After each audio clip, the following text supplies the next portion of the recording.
हरे कृष्णा, राधे राधे। नमस्कार दोस्तों, आज मैं आपको वैशाख महात्म कथा का 21वां अध्याय सुनाने जा रही हूँ। तो प्रेम से बोलिए श्री कृष्ण भगवान जी की जय। मुनि के ऐसे वचन सुनकर वह कहने लगे कि मतंग महर्षि के 2 पुत्र दलित और कोहल नाम के थे, जो शाप दोष से उनके ये नाम हुए। रूप यौवन से संपन्न, सब विद्याओं में निपुण मतंग ऋषि कहने लगे कि हे पुत्रों, इस वैशाख मास में प्रातः उठकर स्नान करो, मार्ग में प्याऊ लगवाओ और छाया करो, पंखे से मनुष्य को हवा करो, शीतल जल दान करो और भगवान की पूजा करो, जिससे संसार के बंधनों से छूट जाओगे। पिता के वचनों को सुनकर मुझे दलित को अति क्रोध आया और कोहल मंदोत्मंत हो गया।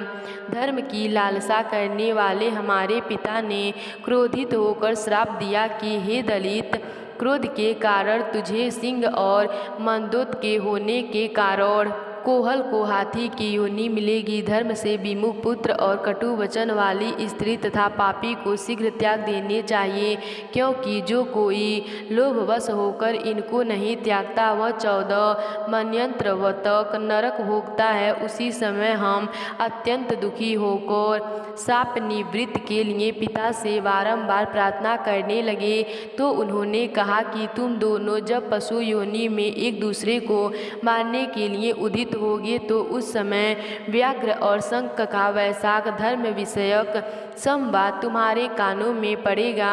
तब उसी समय तुम्हारी मुक्ति हो जाएगी और तुम पाप से छूटकर पूरे रूप धारण कर मेरे पास निवास करोगे। मेरा यह वचन मिथ्या नहीं होगा। इस प्रकार पिता के श्राप से हमको योनि मिली और हम एक दूसरे को मारने की इच्छा से यहाँ आए।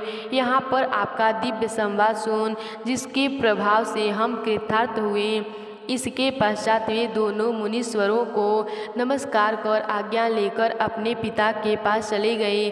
व्याघ्र भी यह कथा सुनकर अपने शस्त्र आदि फेंक कर पुण्य आत्मा ऋषि से कहने लगे। तो प्रेम से बोली श्री कृष्ण भगवान जी की जय।